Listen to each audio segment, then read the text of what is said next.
Déjenme contarles la historia de un lugar de suma importancia, al menos para los mexicanos, al grado de que nuestro escudo nacional, el centro de nuestra bandera, hace alusión a este lugar. Se trata de la Cuenca de México.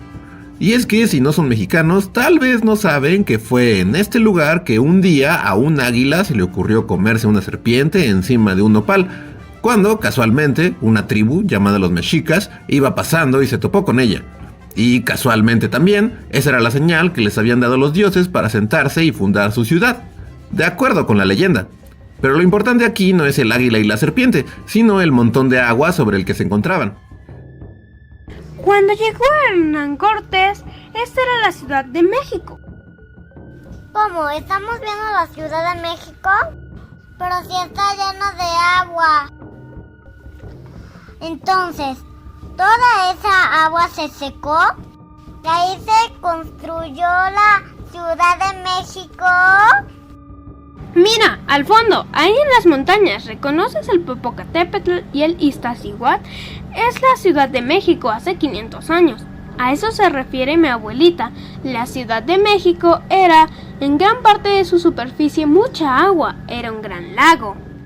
Es maravilloso porque nuestros antepasados construyeron en medio de un lago. Ahí está el Templo Mayor y las pirámides de nuestro Zócalo en la Ciudad de México, hace solo 500 años.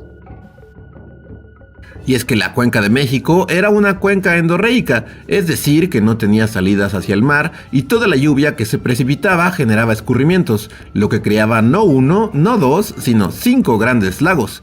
Y casi en el centro de ellos se asentaron en un islote los ahora llamados aztecas, y poco a poco hicieron crecer la ciudad de Tenochtitlán. Y aunque en un principio todo fue más o menos armonioso, el lugar no lo sabía, pero ese fue el inicio del fin para él.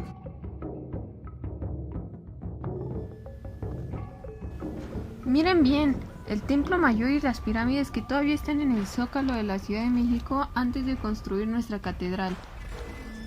Entonces, ¿construyeron la catedral arriba de las pirámides? Sí, así fue. ¿Se imaginan el asombro de los españoles a su llegada y ver esta maravilla rodeada de agua? Pero de manera muy abrupta, y quiero decir de verdad en un parpadeo, el lugar vio la destrucción de los aztecas y Tenochtitlán, y el inicio de una nueva ciudad que se llamaría Ciudad de México.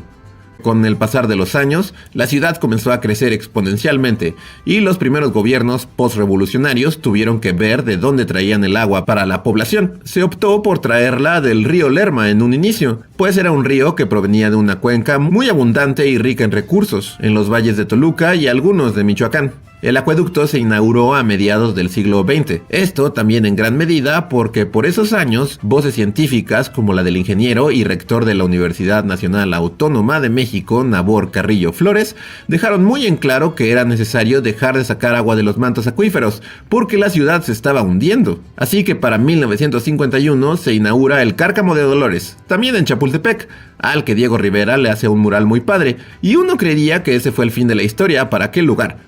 Pero no, pues la ciudad siguió creciendo, y con ello la demanda de agua fue mayor. Y así, para finales del siglo XX se creó el sistema Cutzamala, para traer agua a la Ciudad de México. Un sistema hídrico de conducción, potabilización y distribución del agua a la ciudad y el Estado de México. Es considerado uno de los sistemas de suministro más grandes del mundo, en el que el agua se bombea desde una altura de 1600 metros sobre el nivel del mar hasta los 2700, siendo único en el mundo en hacer dicha labor. Al sistema Cutzamala se fueron sumando presas a lo largo de los años, y al día de hoy, aunque son muchas las que lo componen, las principales son la presa del Bosque en Michoacán, y ya en el Estado de México, la presa de Villa Victoria, la pequeña pero importante presa de Colorines y la presa de Valle de Bravo. Todas ellas almacenan el agua para luego ser potabilizada y enviada a la Ciudad de México. Pero el estrés hídrico y la sequía en años recientes en todo el territorio mexicano, así como el crecimiento desmesurado de la Ciudad de México, ahora están llevando al sistema Cutzamala a su extinción.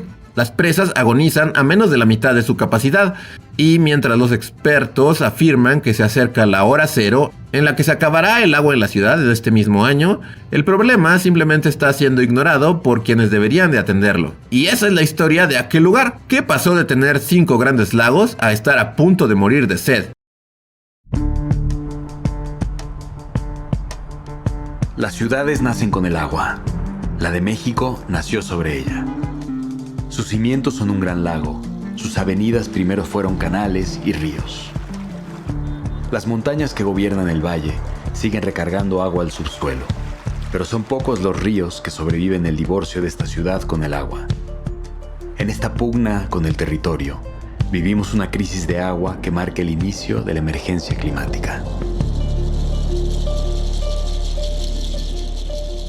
Del total de agua que se consume en la Ciudad de México, 59 metros cúbicos por segundo provienen del acuífero de la ciudad y de manantiales, 19 metros cúbicos por segundo provienen del sistema Lerma-Cutzamala, y de ese volumen en conjunto, 40% se pierde en fugas.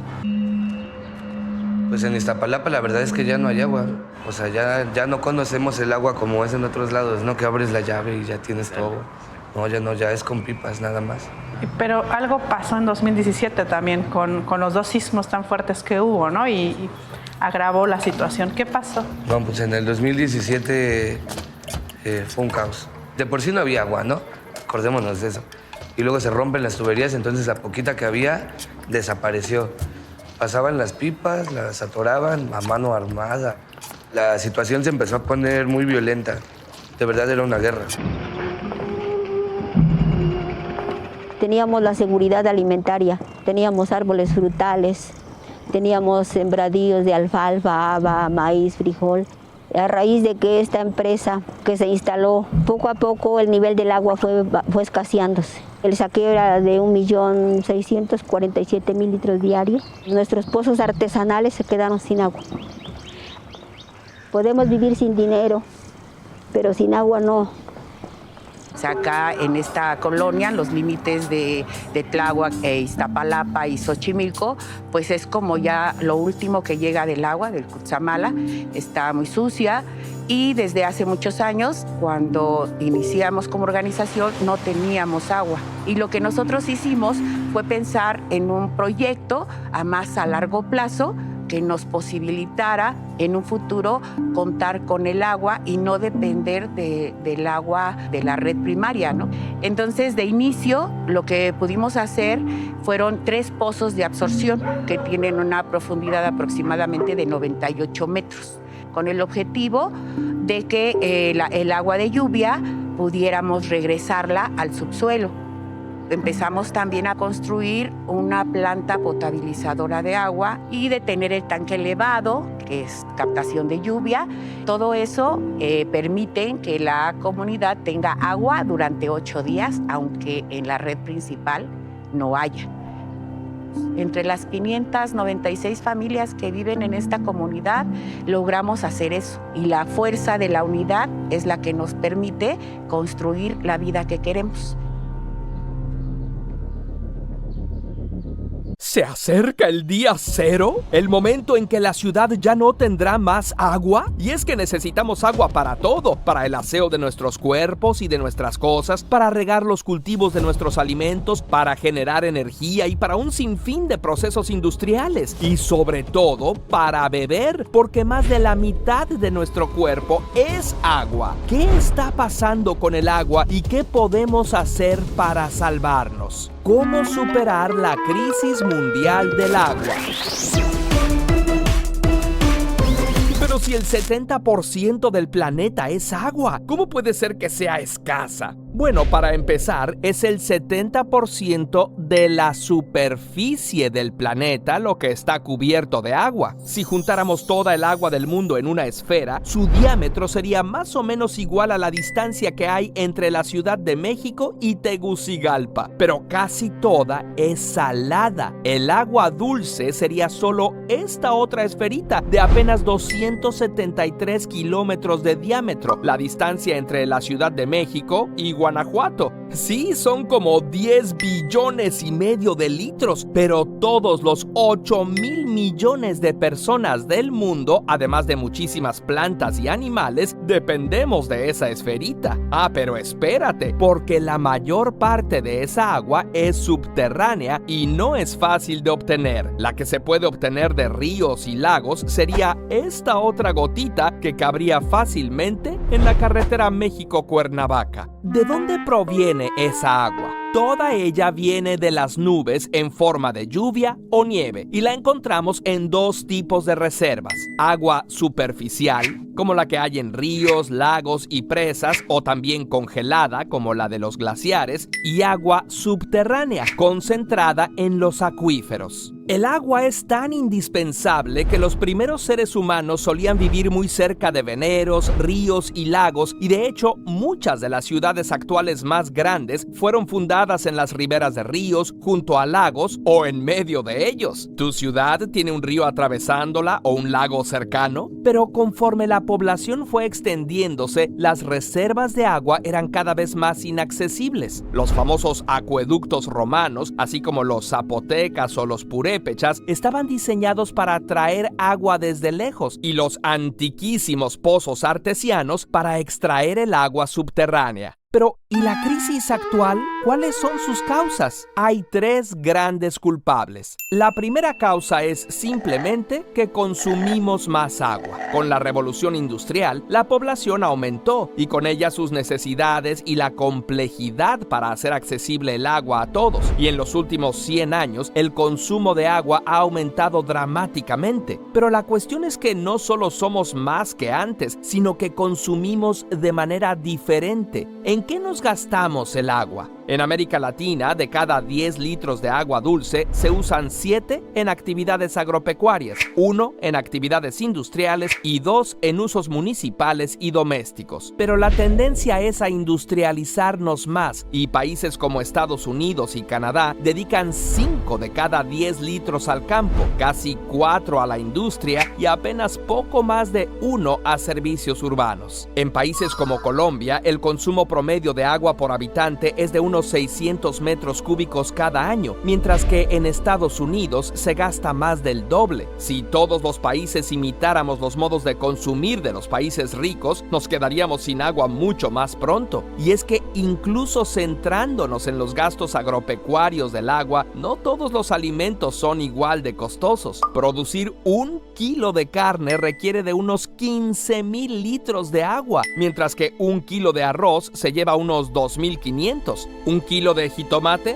poco más de 200 litros. Grandes usuarios del agua son las industrias de la moda y las que producen energía. Ahí también están quienes fabrican bebidas. Aunque tú veas una botellita, para producirla se necesitó muchísima agua que no vemos. A esta agua se le llama agua virtual. Por ejemplo, para producir medio litro de Coca-Cola se necesitan 35 litros de agua virtual, e incluso para llevarte 1 litro de agua embotellada se gastan hasta 7 litros de agua. Y no solo gastamos más por el uso, sino por el desperdicio. Desde el grifo que gotea hasta las fugas en las tuberías, se estima que hasta un 30% del agua de una ciudad simplemente se tira. Y esto incluye la que se usa para regar el césped. La mayor parte se pierde en evaporación. Un campo de golf promedio se puede llevar 750 millones de litros al año. Un estudio estimó que 13 campos de golf de Baja California usaban más agua que toda la agricultura de la zona. Y aunque por ley deben usar prioritariamente agua tratada para mantenerse verdes, es agua que podría usarse para otros fines. La segunda causa es que estamos ensuciando el agua. Aunque hay lugares donde es abundante, que sea segura para el consumo es otra historia. Se estima que hasta un 80% del agua que ensuciamos la devolvemos a la naturaleza sin tratarla. Y ahí va la que usamos para el drenaje de nuestros baños y fregaderos, pero también la que usan las grandes industrias. En Jalisco, México, por ejemplo, el río Santiago se ve así. Además de llevar las aguas negras de toda la ciudad y estar llena de bacterias fecales, también tiene agroquímicos, arsénico, cadmio, plomo y otras sustancias tóxicas después de que 280 industrias como Hershey's, Nestlé y Honda descargan sus contaminantes en su caudal.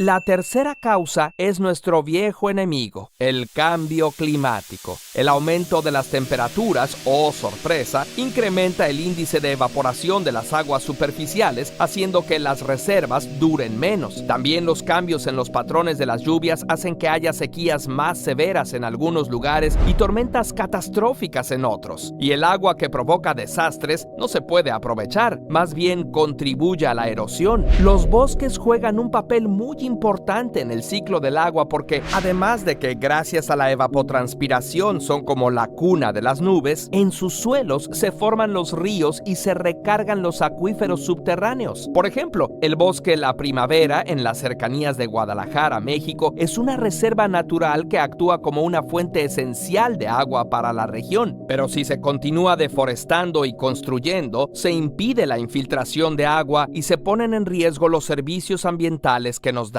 Estas tres causas se ven agravadas cuando las políticas públicas favorecen a los intereses económicos por encima de la protección del medio ambiente y el bienestar de los habitantes. Por poner un ejemplo, en México, en 2018, el presidente que estaba por salir firmó 10 decretos que permiten la extracción de agua de 300 ríos, lo que, según organizaciones ecologistas, benefició principalmente a empresas mineras y extractivistas. La crisis del agua ya ha afectado grandes zonas urbanas. En 2018, Ciudad del Cabo, en Sudáfrica, tuvo tal escasez de agua que anunció que habría un día cero, el día en que las reservas de agua no alcanzarían para abastecer a la ciudad. Para solucionar este problema, se promovió la gestión responsable del agua mediante campañas educativas y restricciones en la distribución. La crisis también impulsó la búsqueda de soluciones alternativas como la recolección de agua de lluvia y la perforación de pozos privados. Además, se exploraron métodos agrícolas más eficientes. Aunque la ciudad evitó la llegada del día cero gracias a estas medidas y al providencial regreso de las añoradas lluvias, la situación resaltó la necesidad de una planificación a largo plazo y la importancia de abordar el cambio climático y el crecimiento poblacional en otras ciudades para evitar una escasez similar.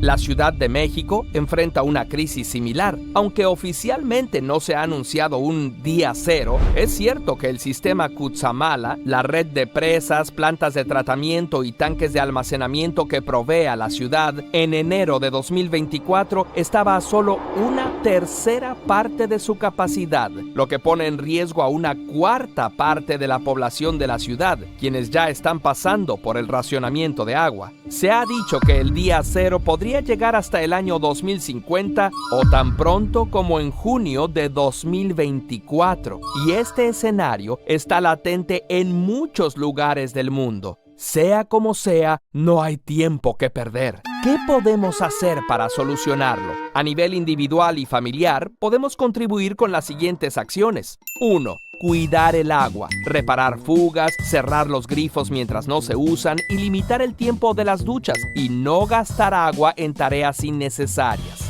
2. Cambiar nuestro consumo. Consumir menos carne y productos de origen animal. Evitar las bebidas embotelladas y la ropa fast fashion que consume mucha agua en su producción. Usar papel reciclado. 3. Considerar cambiar nuestro excusado por un baño seco. No es necesario hacer remodelaciones a la infraestructura y ya hay sistemas de recolección de residuos en varias ciudades de México, y en zonas rurales es facilísimo utilizarlos como composta.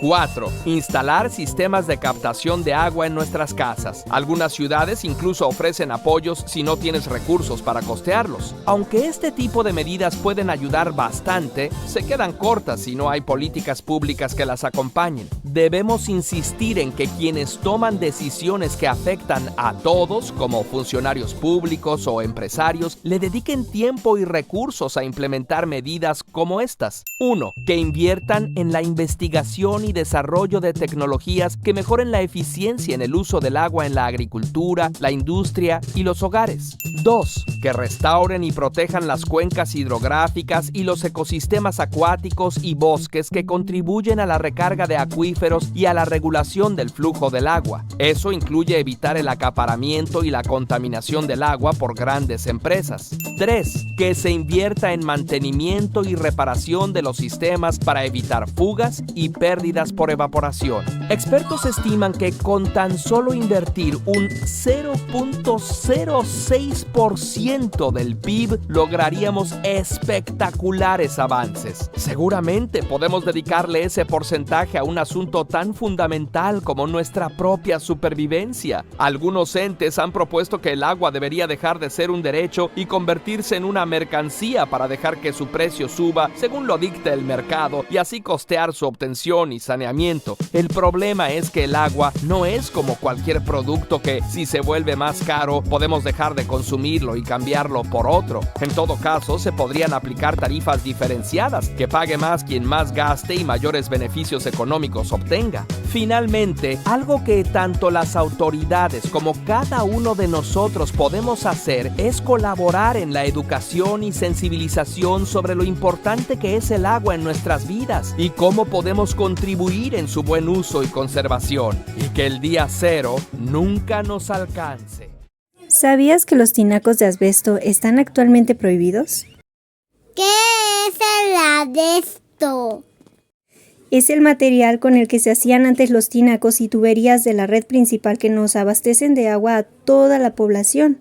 Y se estima que hay más de 3 millones de tuberías que transportan agua potable alrededor del mundo. Vamos a contarte la historia de Alberto. Este es Alberto. Se siente enfermo por la continua exposición al asbesto a la que se ve enfrentado día a día como parte de su trabajo.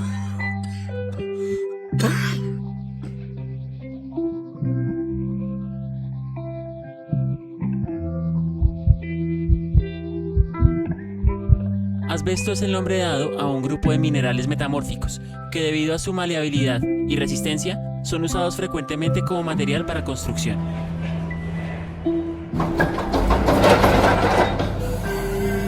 El peligro del asbesto radica en que sus fibras pueden ser inhaladas fácilmente, dando como resultado problemas de salud graves. Las partículas del asbesto tienen forma de agujas y espirales, y al entrar al organismo causan perforaciones en los órganos. Es por esto que la exposición prolongada al material puede causar enfermedades como cáncer, mesotelioma e incluso la asbestosis.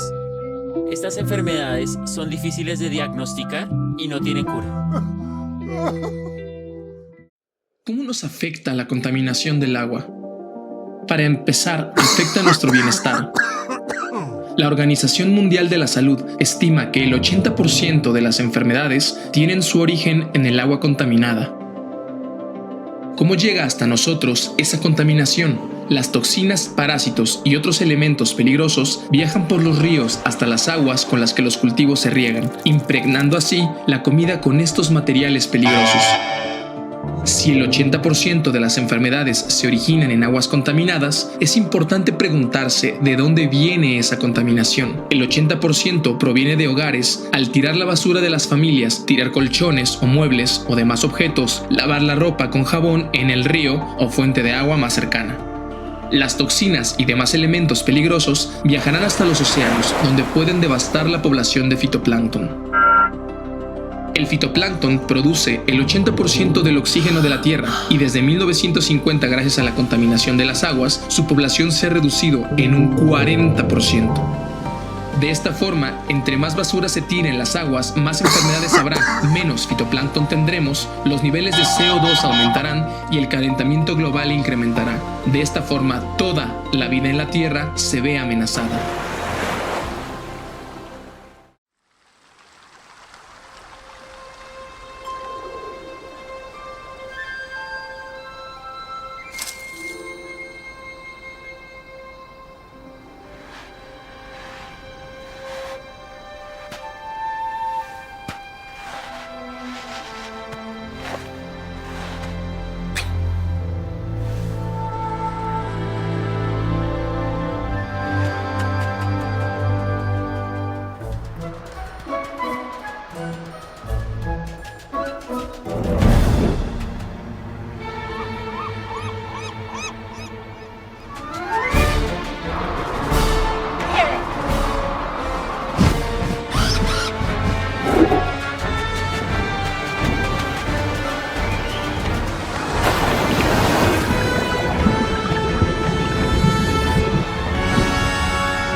La contaminación y el desperdicio están poniendo en riesgo la pureza del agua que tanto necesitamos.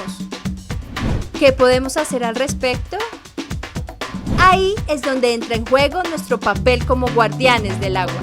Podemos ayudar cuidando nuestros recursos hídricos, evitando tirar basura en los ríos y utilizando el agua con responsabilidad. También podemos ser ingeniosos y buscar formas creativas de conservar el agua, como recolectar agua de lluvia para regar nuestras plantas, o fáciles como cerrar el agua mientras te cepillas, o aún más creativas como construir jardines de lluvia para que el agua vuelva a la tierra de donde vino. Cada gota de agua que ahorramos es una victoria para nuestro planeta y para las generaciones futuras. Juntos podemos mantener vivo el tesoro del agua para siempre. El agua es vida. Luchemos por ella.